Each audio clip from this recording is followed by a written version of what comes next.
Good morning, sir. Good morning.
Shall we start off?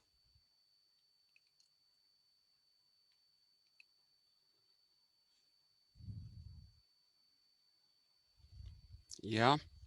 Should we start off? Yes, sir. Hi. Good morning, sir. Good morning. Okay, we'll start off. The good news for you might be that I probably won't last the full time of the class because I have a very bad back and I'm in quite a bit of pain. So sitting itself is causing pain. So let me see however long I last, I'll carry on. Okay, we were supposed to be doing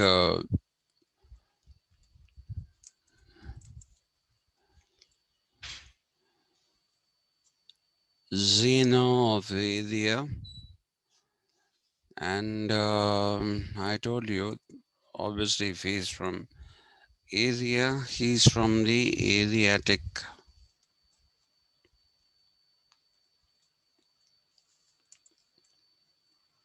school, uh, whose founder is normally considered to be um, Xenophanes. We'll return to those people a little later. But what is important to note is uh, in the understanding of what we call pre-Socratics and Socrates himself, and we have to understand these people if we need to get a correct and reasonable understanding of Plato, then all these people are very, very important. Okay, as we do when we start talking about Plato, you will actually start seeing that we are making references to these people, what they said, their philosophies, and it is not just Plato. I also told you that it is the Renaissance, the one that happened in Italy. That is the one again where you see the influence of these people. Now, these people are broadly lumped together as pre-Socratics. There are a number of these people, by the way. Aristophanes, then you also have Sophocles. I am not discussing all those people. the people that I am discussing with you are those who are supposed to have had a significant influence on Plato and possibly Aristotle as well. Okay, so that is the point that you need to consider. And there is also a period when there was a thing called Neoplatonism, where people, with that I'm not going to discuss with you in detail, because if we do that, then this entire semester will be dedicated to the Greeks. But I must tell you that there was a significant period called the Neoplatonist period, which included Roman thinkers, and it also included uh, Christian thinkers. Okay, and if you look at Aristotle, the story is very similar, though you would find that there aren't so many takers for Aristotle in the Roman period, but there are quite a few uh, who are there in the um, uh, Christian period, and you have what are called Neo-Aristotelians, and the most famous of the Neo-Aristotelians is St. Thomas Aquinas.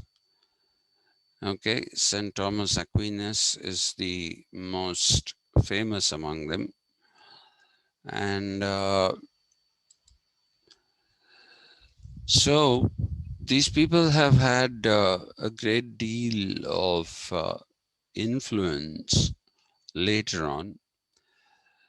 But if we have to understand what the influences were, how they influence the other people, then we also have to understand what influenced them. It is here that people like Xenophanes, uh, then even Parmenides and Zeno, they become important. Now, the last time I was trying to tell you that Aristotle, uh, Plato wrote this work called Parmenides.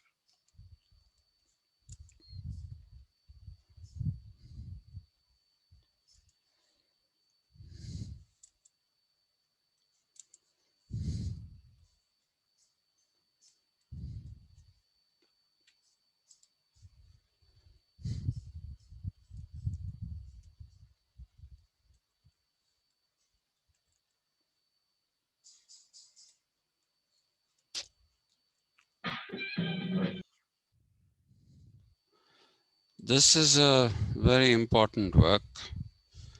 Here he talks of the arrival of Parmenides and Zeno in Athens, and Socrates having met them. To quickly recapitulate, I told you the other day, Plato estimates that Parmenides would have been of 65 years of age, And Zeno would have been of 40 years of age when they came, or when they went to Athens.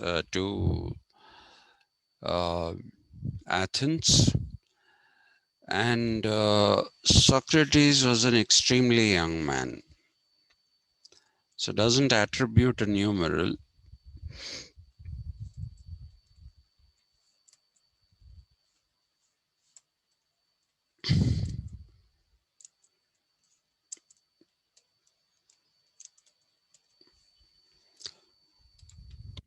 That is what you find Plato claiming in Parmenides, in his work Parmenides.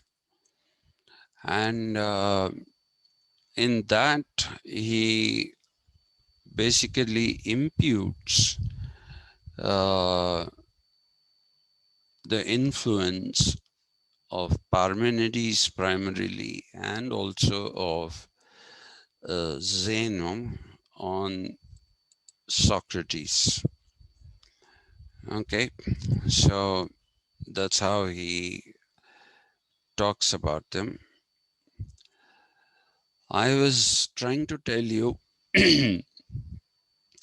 that Plato apparently was very impressed with Zeno rather than with Parmenides, both for his physical appearance and for his sharp intellect.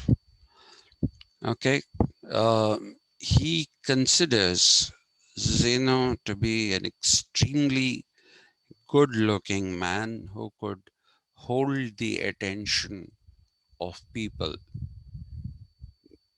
This is what Plato says.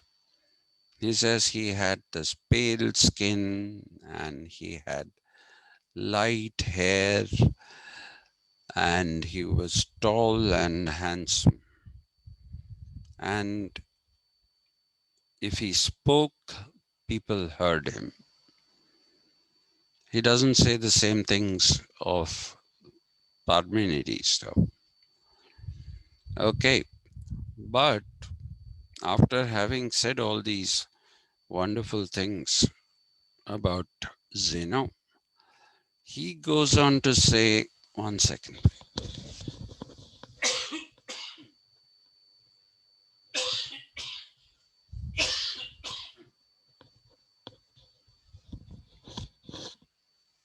He goes on to say that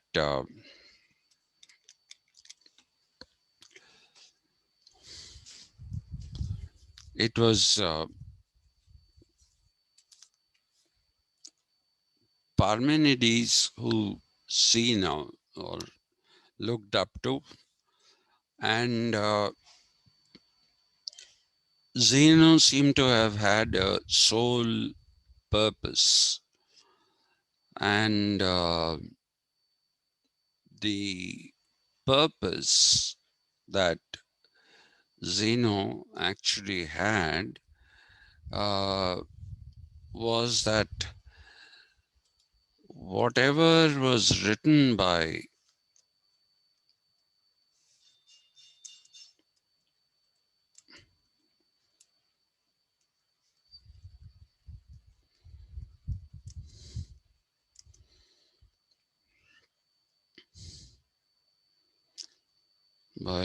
Zeno was to preserve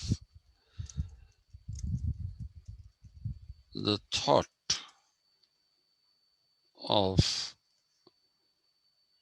Parmenides, which he held to be supreme. Supreme as in something that could not be defied, the truth of which was absolute, and he the purpose behind Zeno's own writings is basically to preserve the ideas, the thought of Parmenides. But it is a bit of a surprise that none of the works of Parmenides have not Parmenides.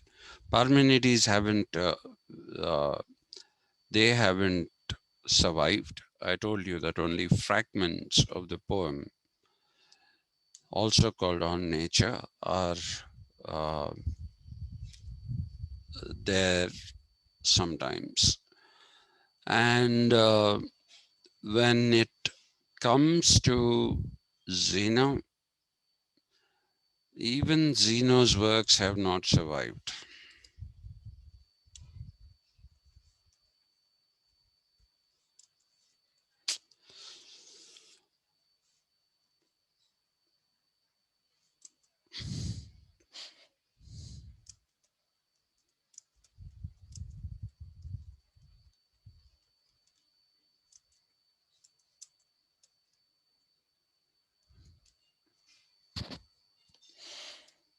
Even Zeno's works have not survived intact, is what is Plato's claim. And he says they were actually stolen. The works of Zeno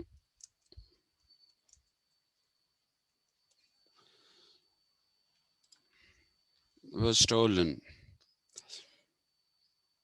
I'm writing down a lot of stuff, even as I speak, because uh, those of you who have a problem in with the English language, you will find it easier if you find these things written. So since this is the initial part and this is where the complexities are, I basically thought that it would be a good idea to write down the things that I'm saying so that you'll have a reference. And since I'm also posting videos on YouTube and I'm posting the link on your WhatsApp group, I thought that it might just make sense to write these things down so that if you are looking for understanding them again, then you'll find it easier with these things written down. So that's why I'm writing almost everything that I'm talking about. But this is what Plato has to say about Zeno. He's not somebody who talks about him at length. Uh, the person who talks about Zeno and his philosophy at slightly greater length is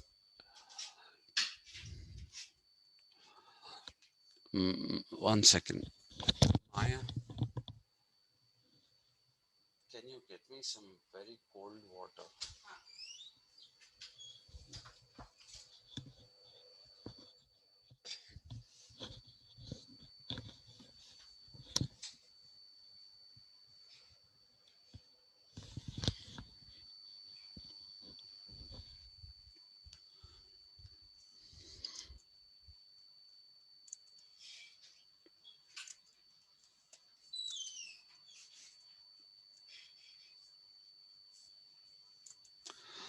And so,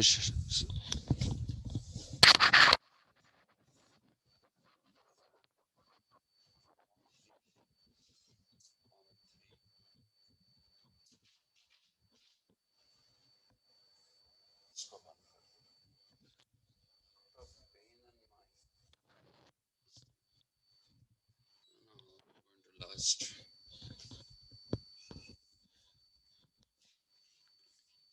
Sorry about the interruptions.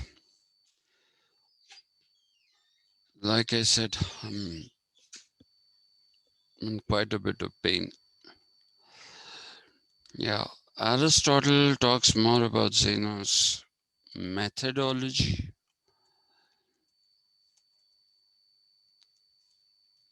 and his philosophy as well.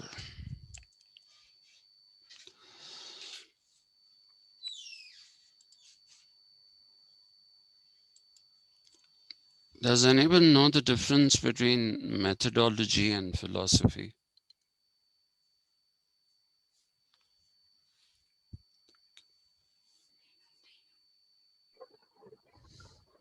Anyone?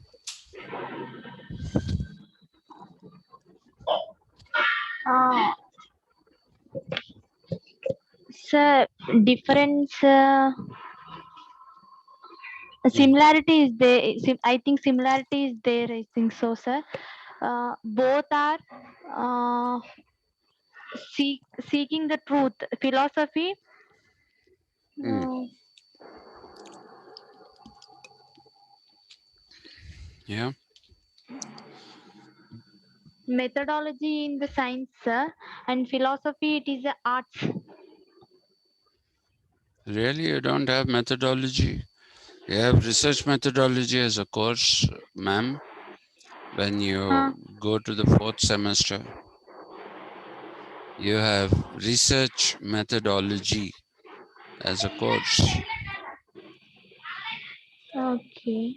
Mm, mm, it's we are I in. feel Mm, uh, go ahead. any research. Okay. In the scientific research, we have. I mean, some methods to prove anything, but how can arts will their methodology? The whole of behavioralism is based on methodology, and before that, before behaviorism was based in a certain kind of methodology. Systems analysis. In fact, we don't have a paper, unfortunately, in our university called political analysis. And if we had that paper, we would have done all these things which fall on and under the category of methodology. Okay, behaviorism, behavioralism, post-behavioralism, systems analysis, structural functionalism. Have you done any of these? Hmm? No, sir. I studied. That's it. No, you studied these things? In the Western political thought. Yeah. In Western political thought, you studied political analysis. Hmm? No, Behavior. but it came while reading about Western political thought. Hmm. Some of the corners I saw. Okay. Okay. Okay. Akshay Puneet, are you there?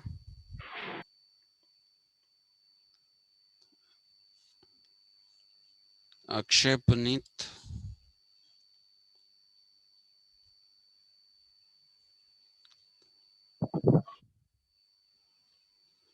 Well, he doesn't seem to be there, Akshay Puneet. Uh, okay. Um, let's do this. Philosophy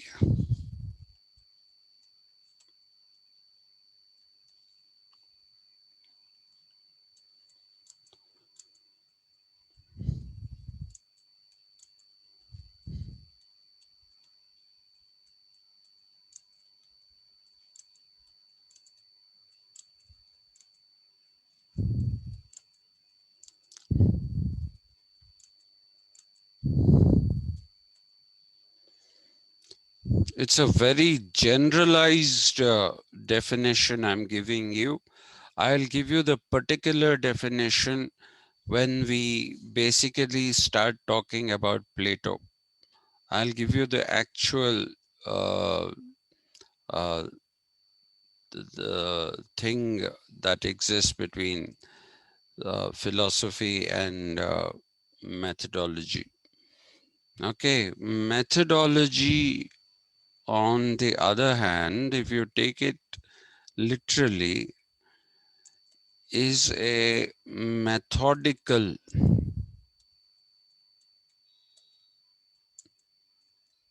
study of things involving logical models of thought.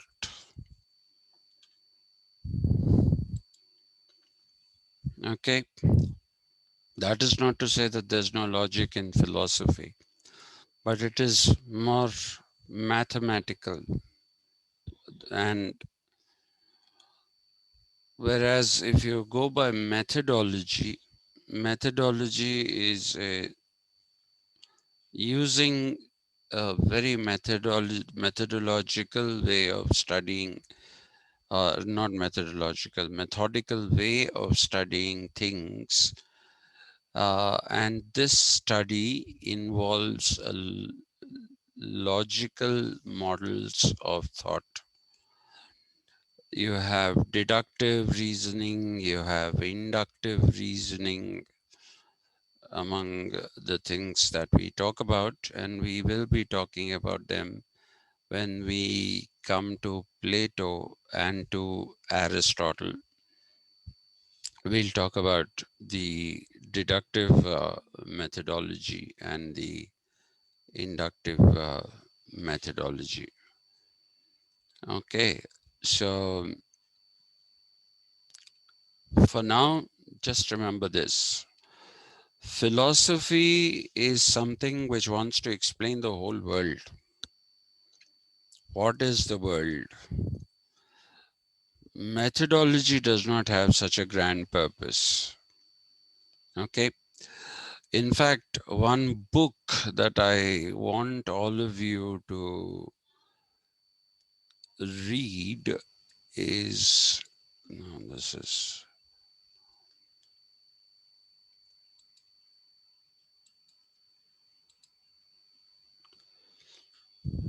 I'll put it here.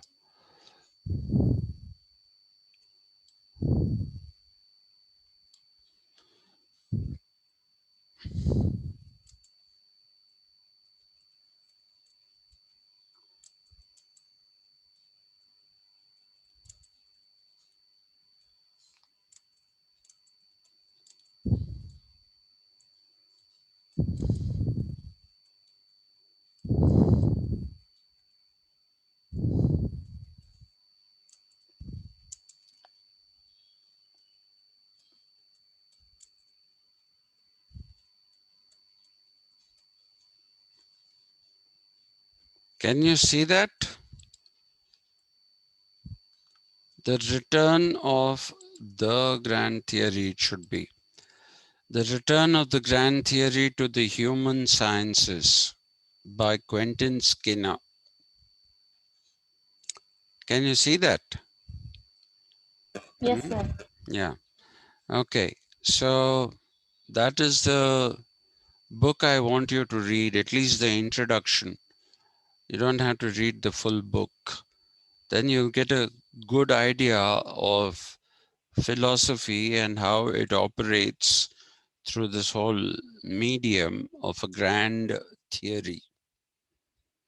Okay. So please, there should be copies of that in many libraries. So try to read that book, the introduction written by Skinner himself. Uh, it's an extremely interesting book, and it says very interesting things. Anyway, so when we say methodology is a methodical study, Okay, it is something that says that your study should go step by step, and each step should be connected to the other logically. Okay, so it deals with logical models of thought, and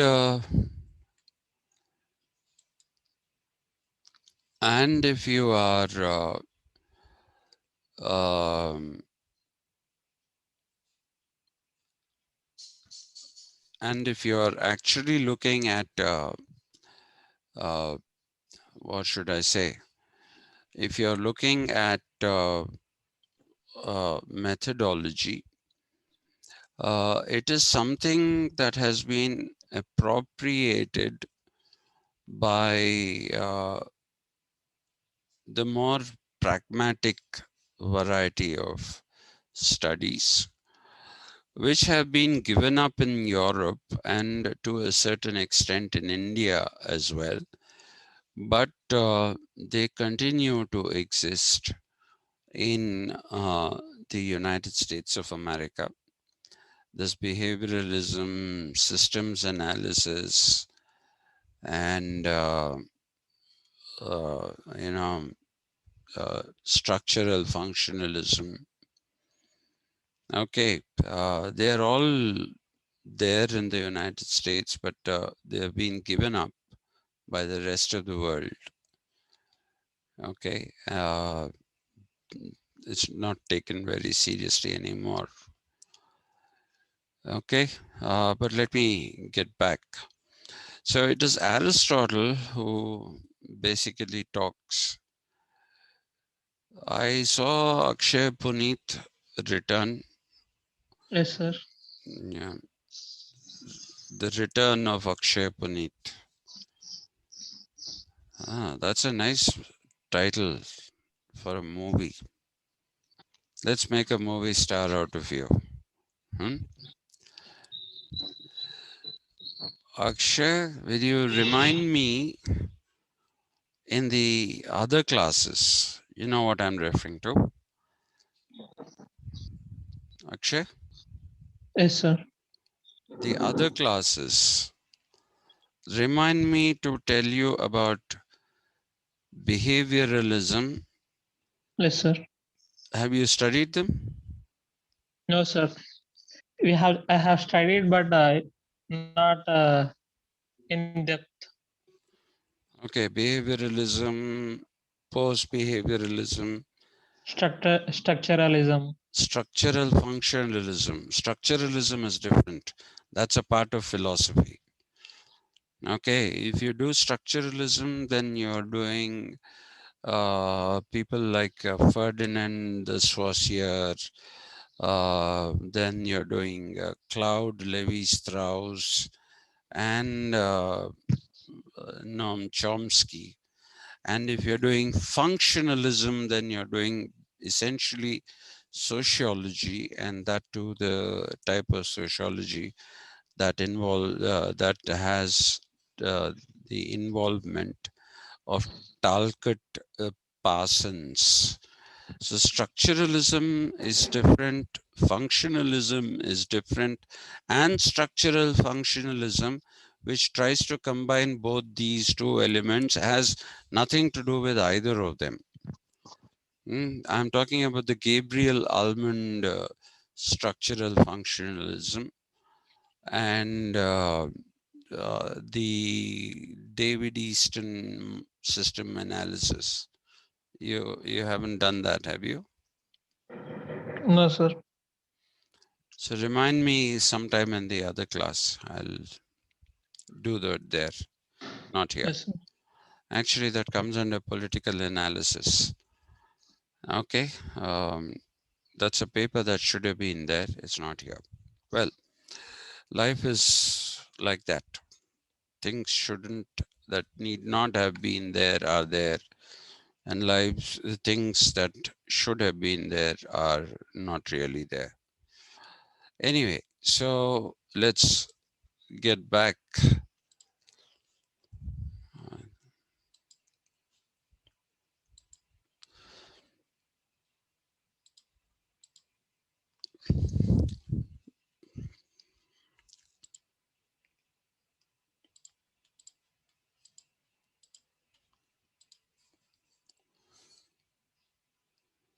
Okay.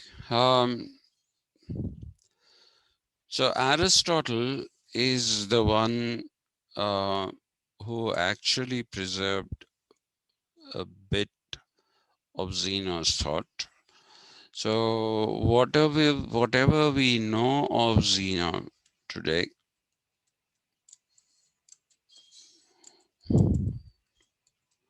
is due to Aristotle and a Neo-Platonist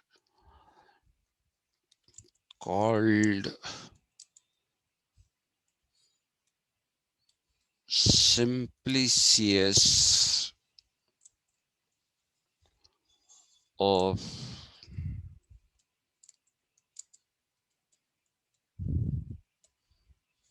Cilicia.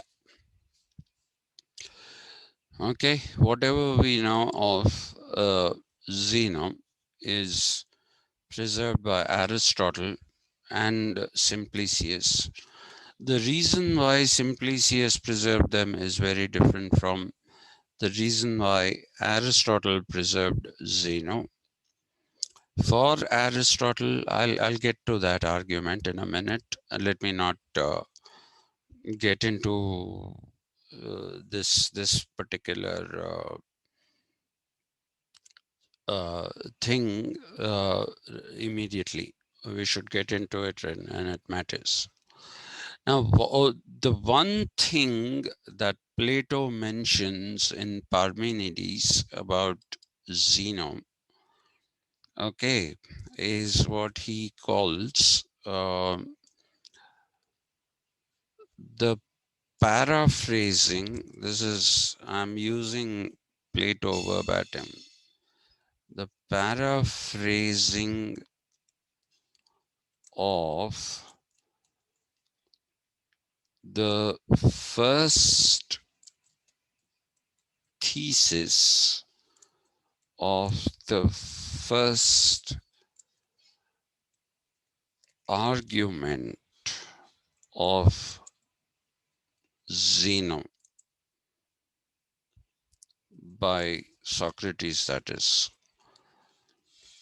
This is one bit that is documented by Plato. Ouch. I'm sorry, I'm in a bit of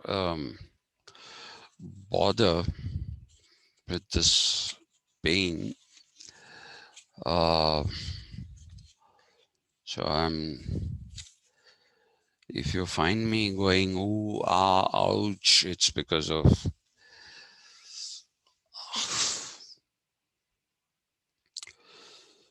yeah, all right. Let's carry on somehow. Do you understand what paraphrasing is? Anyone? No, sir. Okay. Paraphrasing is not the actual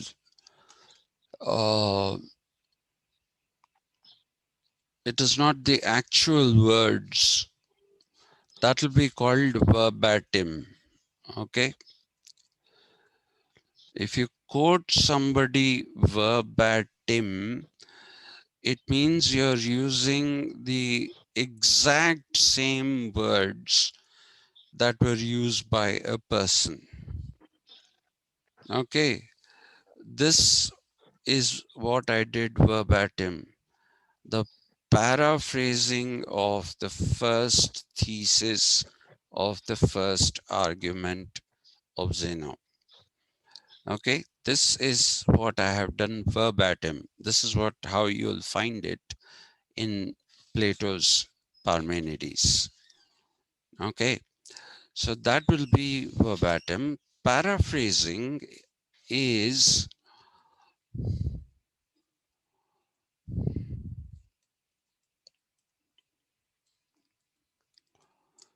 using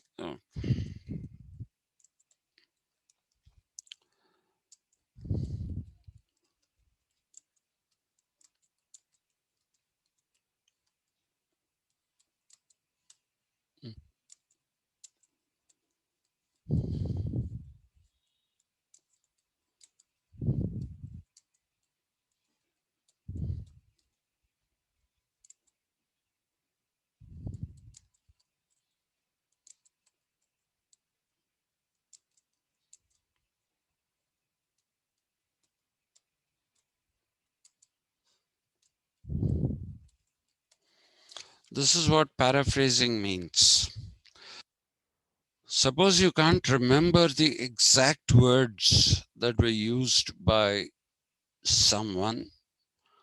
If you cannot remember the exact words used by someone, then it essentially means that uh, we are, you know, going to use a different set of words which don't dilute the original meaning, but they are going to convey the same meaning of this statement. So let's put it this way. Let me think of a good example. If we say, if I for a moment say, Socrates believed in the difference between the real and the actual. Not Socrates, I'm sorry, Plato. If Plato believed in the difference between the real and the actual, that's a paraphrasing of what was actually said by Plato. Okay, he might not have used those two words. He might have used some other words, but the meaning of what he said is retained in the meaning of this as well. Okay, that meaning that he said, that meaning of the words that he used is exactly the same as the ones when I say he distinguished between the real and the actual. He might have used another set of words. Okay, so that is a paraphrase where you're not using the words used by someone, you're using another set of words, but you don't dilute or lose the meaning of the original statement. Okay, that is how you have to understand paraphrasing. Just give me a minute, please.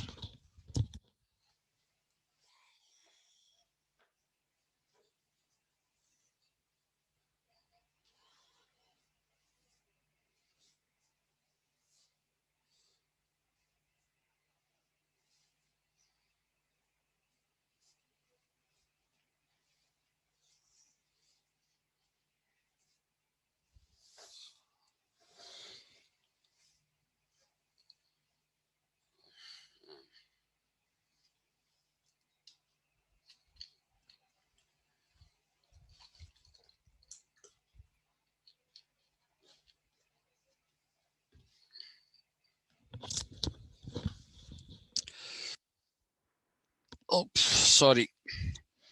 I may be an elephant, but I'm not a very healthy elephant. That is my problem in life. Sorry about that, but I had to get up. Some kind of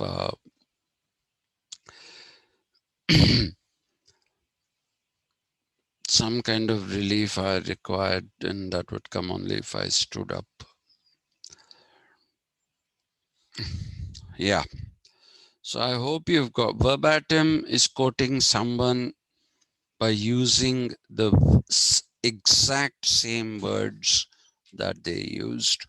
Paraphrasing is using another set of words without losing the meaning or conveying the exact same meaning of the original words or the original statement, the words used in the original statement. That is how you have to understand. Now, there is another difficulty here. We are talking about the paraphrasing of the first thesis. Now, in our times, when we talk about a thesis, it is usually something that we write as a PhD a text that will get you a PhD degree if written properly, that is. Nowadays, of course, you don't have to worry about those things. Uh, that is what we call a thesis. Do you know the difference between these two terms?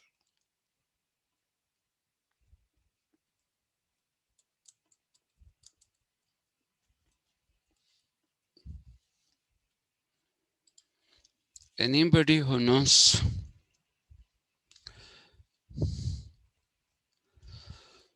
Hmm? Yes or no, please? No, sir. No. Okay. A dissertation is also a work that you write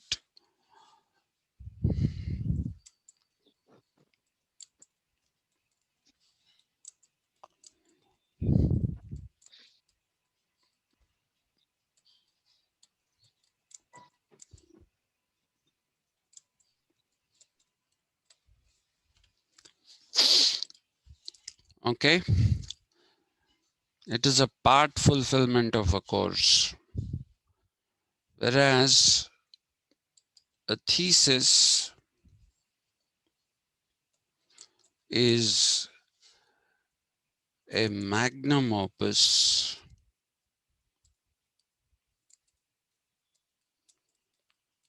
that stands on its own.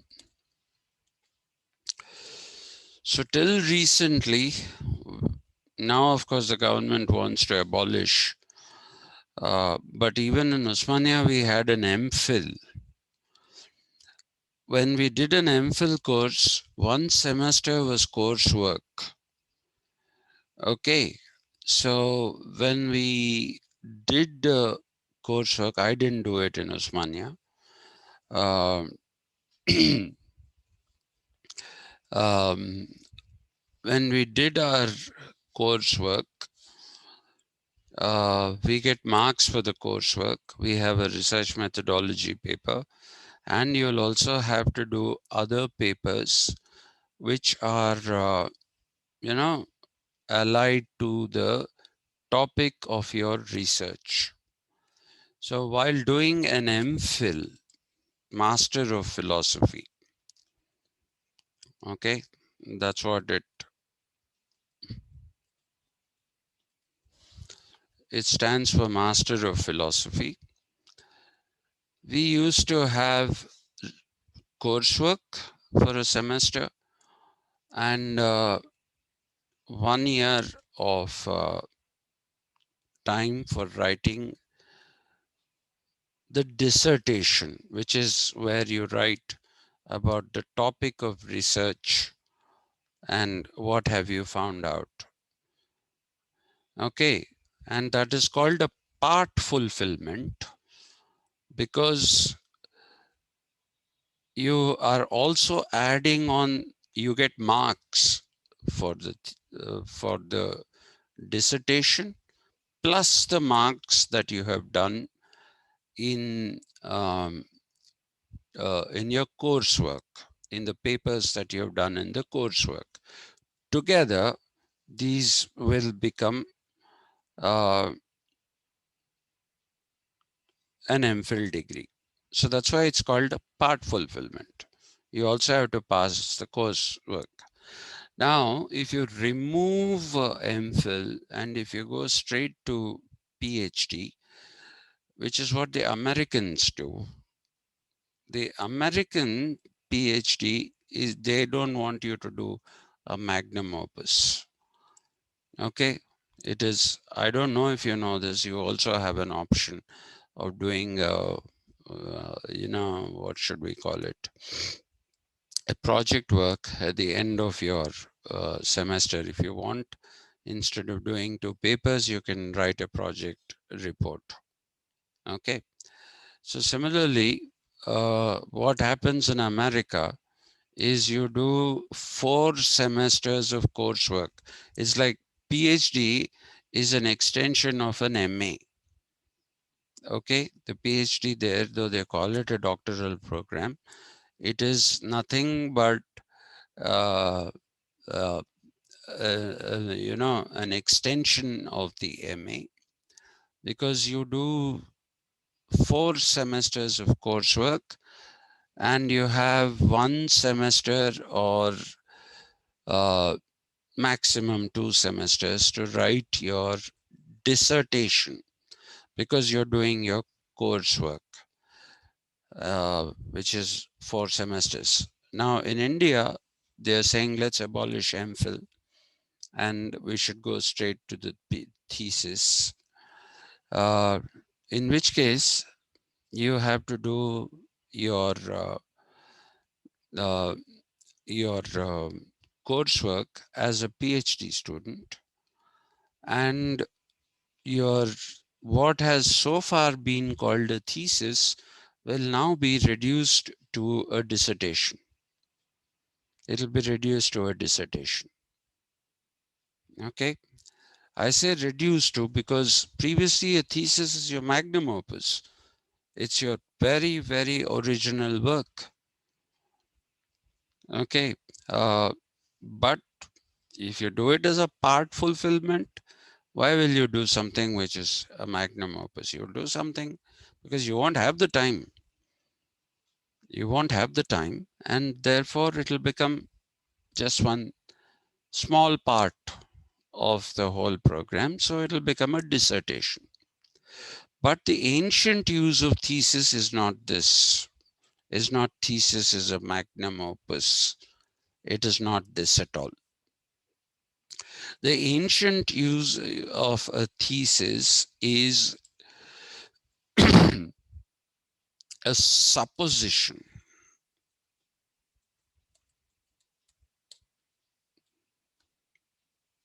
It is a supposition.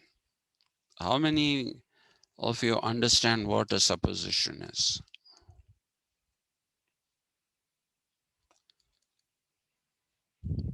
Hmm? Please, people, please answer me.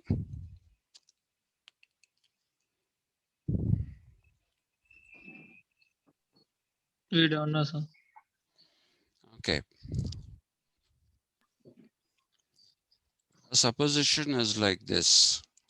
Let me use a supposition from Rousseau. I'm sure you would have all heard about it. So I'll write that.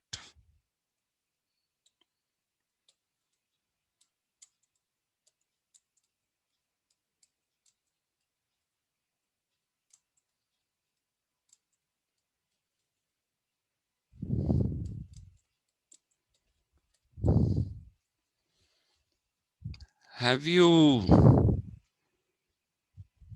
read this anyway? Yes, sir. Yes, sir. Hmm. This is a supposition. Can you tell me why it is a supposition? First, we don't know what is supposition, sir. It is, I say, suppose don't, you're aspiring for IAS, no? Hmm? Yes, sir. Hmm. I say this to you. Suppose you don't get into IAS, what will you do? I have to think, sir. You have to think, that's okay. But what did you get from this? I use the word suppose here. Suppose you don't get. If not, Hmm? if not, No, when I'm saying suppose, then I am looking at a possibility. You get what I'm trying to say? Yes, sir. A possibility. What if you don't get into IAS? That is a supposition. I hope you do, by the way. Yes, sir. You have my best of luck. God bless you. May you get IAS, all that. I'm sorry, I shouldn't have probably used this example. But when you say suppose, what are you saying? When you say suppose, you're using a supposition. Okay? It is a position that has not yet happened. But what if it happens? Right?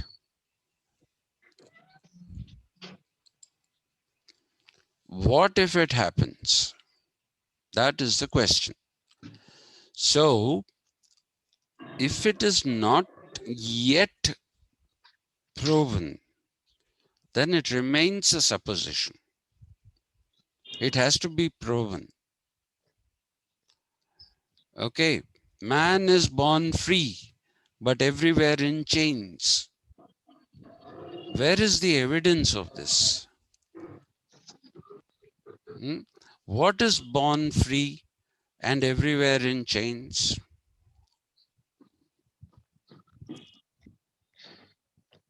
Do you get what I'm saying? Yes, sir. Yeah. So this remains You a said it is false statement. No, it can also be a true statement unless it is supported. So you begin with a supposition. Philosophy, methodology, I was talking about that difference. In philosophy, you always begin with suppositions. Okay. Later on in mathematics and especially geometry, they came to be called hypotheses. Right? A hypothesis is something that is not yet proven. When you prove a hypothesis, then it becomes a thesis. Do you get what I'm saying? Yes, sir. It means guesswork. Guess. Not really a guesswork. It can also mean something that you've thought of and you want to put to test. You want to put to test, right? Later on, you can prove it. Yes, sir. You have a hunch, some people say.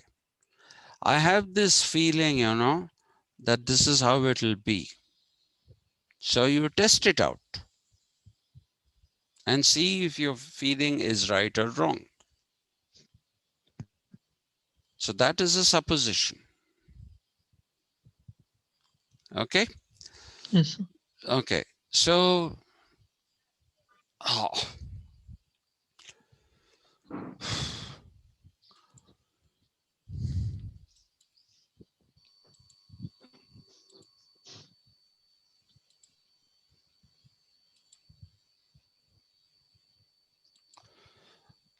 let's go to the paraphrasing of the first thesis, which is a proven supposition. It's proved. Please remember, that's why it's being called a thesis. Otherwise, it would have been called a hypothesis. Do you get what I'm saying? So this is a proven thing, and it'll be the paraphrasing of Socrates is if being, oh, sorry.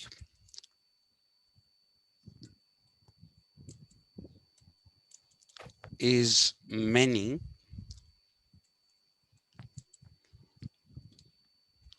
it must then be both like and unlike.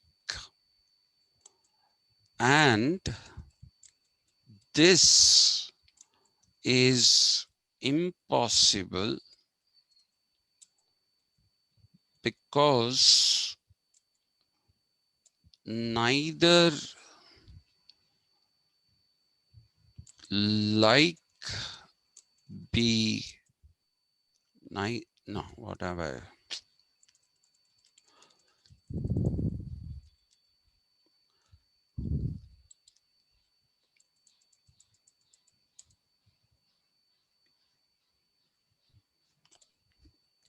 Neither can like be unlike. I should probably put inverted commas. Nor can, here I'll put so that you get it. Just imagine on like and unlike, just imagine inverted commas. Okay. Otherwise I'll have to go. Okay, I might as well do it. No.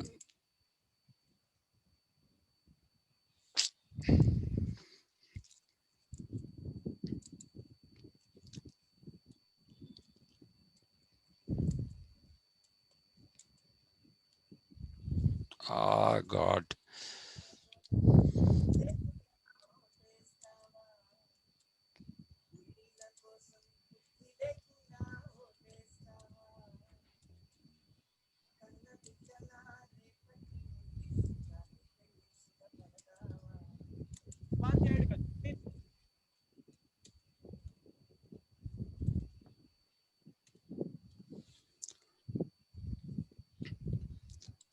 This is a thesis. This need not be in capital. Okay. This is the first thesis of the first argument of Zeno that has been paraphrased by Socrates, which is these are the content is the same, but the words, the sequencing of the words, the way it has been put is attributed to Socrates by Plato. If being, which is a state of existence, is not singular, okay, it's not singular. Remember what we said about Parmenides. Everything, truthfully speaking, is one being, one large, gigantic being. Okay, if being is many, which means if it is plural, then it must be, it not it will, can be. It must be like and unlike, juxtaposition of the opposites. And this is impossible because neither can like be unlike, nor can unlike be like. Did you get what I'm trying to say? If you say unlike and like are the same, isn't it a logical contradiction? Or if you say like and unlike are the same, isn't it a logical contradiction? It is exactly the same thing as that mistake I made that day when I said out of nothing comes nothing. When you say out of nothing comes nothing, then something is coming out of it. And that nothing is a something, which it can't be. So that's a logical fallacy. So therefore, it should have been out of nothing, nothing comes. Nothing comes. But if you say comes first, that means something is coming out. So the same thing is being used here. Neither can like be unlike. If it is manyness, then you have to say like is unlike, and like and unlike both exist. And like cannot be unlike, and if like cannot be unlike cannot be like. And therefore, being is not many, it is singular.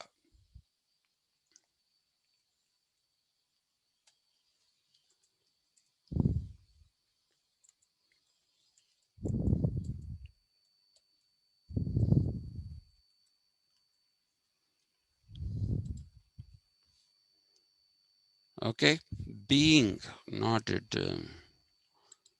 When we are referring to the singular, being, universe, that's why it's universe. One verse, not a multiverse. Please remember, that's why the reason why the whole cosmos, universe, all that came out of thought like this. You have to give it, you have to give it to the Greeks for having given us words like universe, cosmos. All these are those which come from the Greeks. Okay. Even the word verse is a Greek word. Verse, chorus, all of those, they are Greek words. So this is what Plato calls Zeno's defense of the argument of Parmenides, that everything in this world is only one, and that one is gigantic and it is one being. There's no multiplicity. There is no plurality. There is only a singularity. And that is why Parmenides says, nothing moves. Nothing moves. All movement is illusory. This is a support of that particular statement. Okay. Now, what Aristotle says of this is interesting.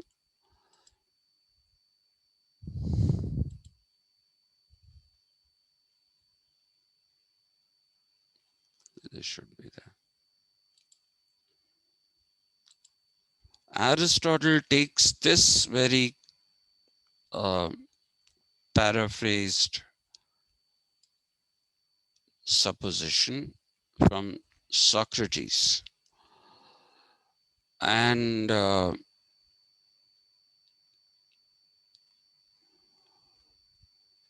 Aristotle says that this is the first documented.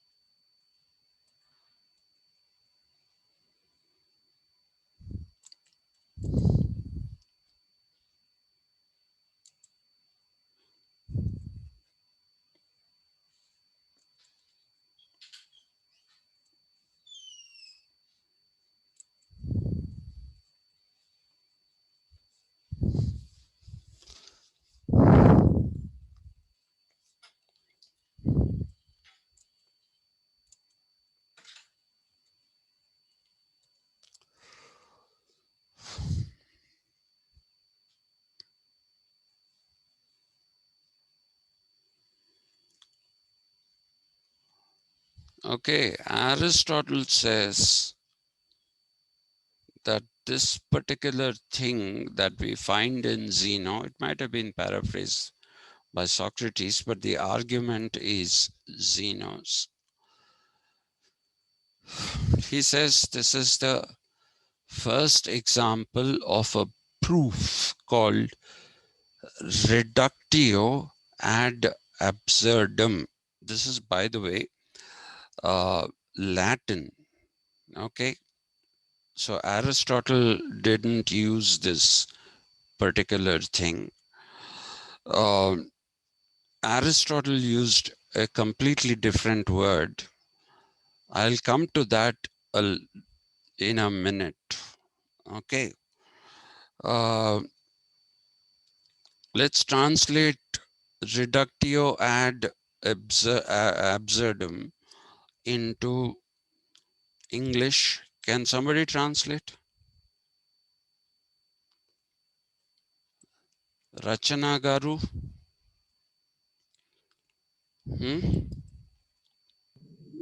Isn't Yes, it? no. Can you translate reductio ad absurdum into English?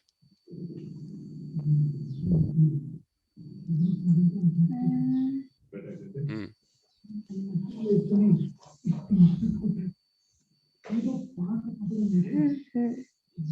No? No, it is not in English, sir. No. That is Latin. Reduction is a word, no? Reduction is the English word, yes. Mm. Hmm. So what is this? Can you translate that whole thing into English? What I put in inverted commas.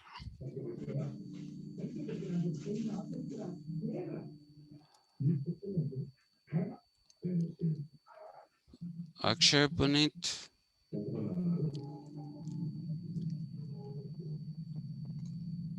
Hmm? Akshay? I don't know, sir. No? Come on, it's simple. Reduce to the absolute absurd. Oh, wonderful.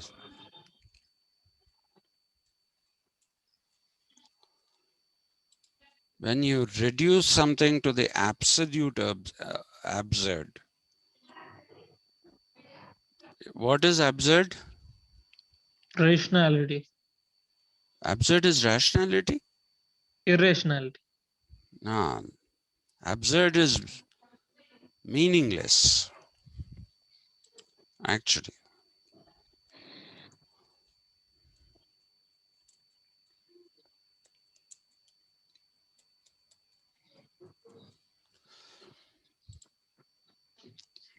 In literature, there is a movement in the 20th century across Europe, which is called the theater of the absurd.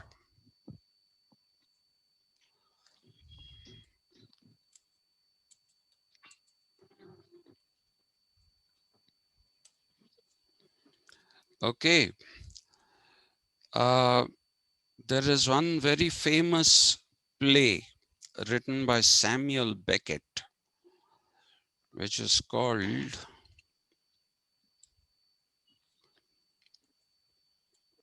Waiting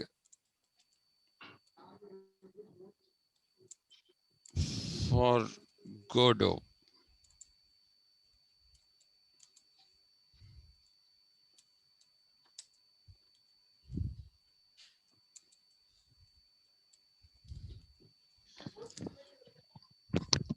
Okay, and there was another one.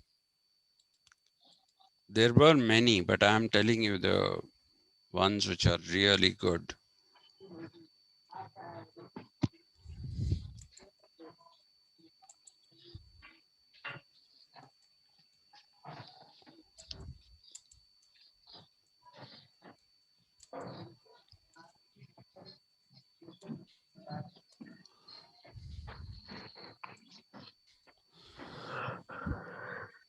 Eugene Ionescu was a Romanian. He wrote this play called The Zoo Story. The theater of the absurd was to prove the absurdity of human existence. We talked about existentialism in the 20th century. If you look at the existentialism of the 20th century, you will find that it said that our existence is absurd. Okay, Waiting for Godot by Beckett. Godot is God. It's a way he talked about God. He called him Godot. And the zoo story is a far more interesting thing. And I must tell you one thing. Have any of you here heard of Nasiruddin Shah? Yes, sir. Any of you heard of Om Puri?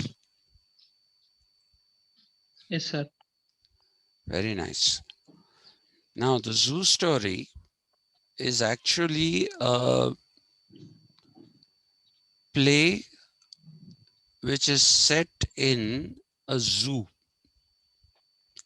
There are two characters who are sitting and talking on a bench.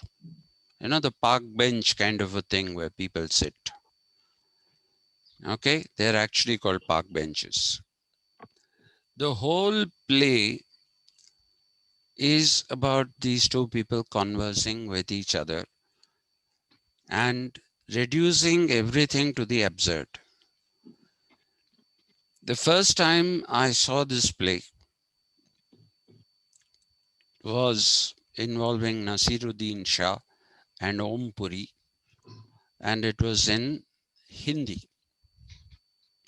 I saw it in Delhi while I was a student there. And I had the good fortune of seeing this again in Hyderabad in English with the same two actors, Nasiruddin Shah and Om Puri.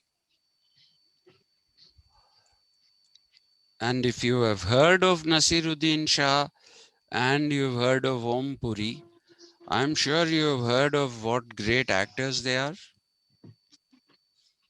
Have you, Akshay? Yes, sir. They are extraordinary actors. Extraordinary actors. If you want to see how brilliant they are, for Nasiruddin Shah, please see this film called Albert Pinto Ko Gussa Kyun Aata Hai. And for Om Puri, please see this film called Ardha Satya. Ardha Satya was made by Govind Nihalani. Govind Nihalani is one of my favorite filmmakers. He's made some amazing films. Like Ardha Satya is right on top.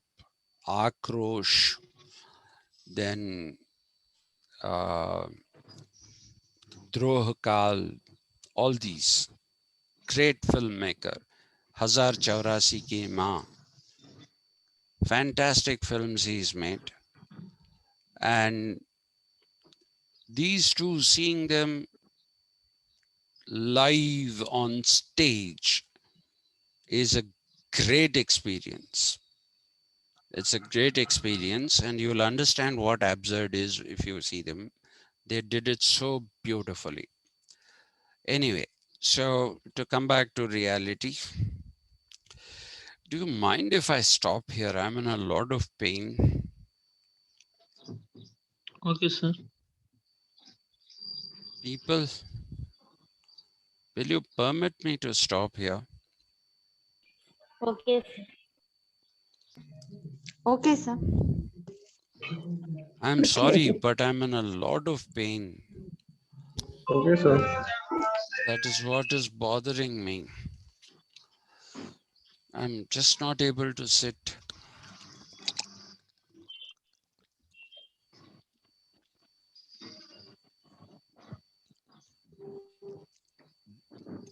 I wanted to finish this off today. Oh, Better you take rest, sir. Yes, sir. You take rest. We will okay. discuss tomorrow. Okay. Thank you very much.